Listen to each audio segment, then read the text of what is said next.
In a world addicted to noise and constant reaction, the truly disciplined mind moves in silence, unshaken, unnoticed, and unstoppable. It doesn't seek validation, doesn't flinch under pressure, and never brags about its strength. While others rush to share every thought, every emotion, every struggle for attention, the disciplined mind sharpens itself in the dark, calm, focused, precise. Its power isn't broadcasted, it's embodied. This quiet force has been the path of ancient warriors, leaders, and thinkers, those who knew that real control begins within. They won't see it coming, because when a mind is mastered, it strikes like a blade in the dark, silent, sudden, certain. The first step, learn to stand still in the storm. When everything around you spins into chaos, most people panic. They lash out, run, or crumble under pressure. But a disciplined mind does something different. It stays calm, steady, unshaken. It listens without reacting, absorbs without breaking. As Epictetus wisely said, we are disturbed not by things, but by the views we take of them. The real danger isn't outside, it's what we let inside.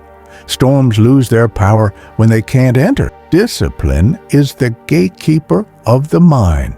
It decides what gets in, what gets ignored, and what gets transformed. And once that gate is trained to hold strong, nothing, no insult, no chaos, no pressure can break you. The second step, detach from the noise. People will try to trigger you. They'll poke, provoke, and push just to get a reaction. Why? Because your reaction validates their weakness. A disciplined mind doesn't bite the hook. It doesn't lower itself to chaos. As Marcus Aurelius said, the best revenge is to be unlike him who caused the harm. We don't match their anger with more anger. We don't shout just to be heard.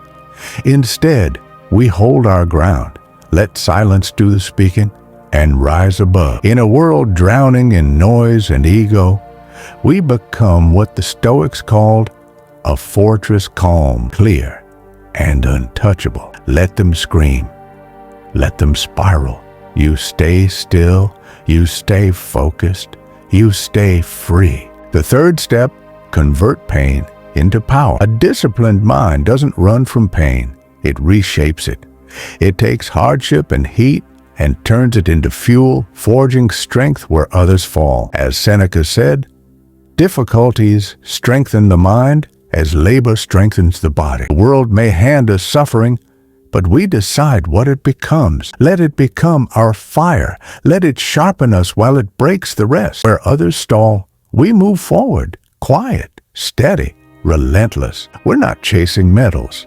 We're mastering ourselves. The strongest power isn't always seen, but it's always felt. It doesn't compete. It doesn't compare. It just is. Because the disciplined don't perform for applause. They prepare for life's next test. While the world seeks recognition, we seek resistance, knowing every struggle is shaping something deeper. As Musonius Rufus taught, no man is free who is not master of himself.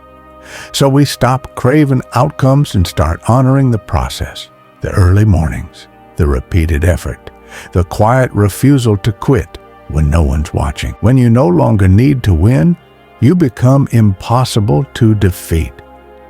Discipline doesn't trap us. It frees us. To the undisciplined, structure looks like prison. But we know better. Chosen limits are chosen freedom. Waking early, holding your tongue, mastering emotion, these aren't burdens, they're keys. Cleanthes once wrote, "Lead me, Zeus, and destiny too. I shall follow, even in chains." Because discipline isn't punishment, it's purpose. It's surrendering to a higher order so that chaos never takes control again. When you bind yourself to principle, nothing else can bind you. And that's where true power lies. It doesn't beg. It doesn't break. It walks forward without applause, silent, focused, free. So now the question isn't if you'll train your mind, it's when. Because if you don't, The world will train it for you. We've chosen our path. It isn't easy, but it's unshakable. Discipline is the door. Stillness is the key. And freedom is already waiting.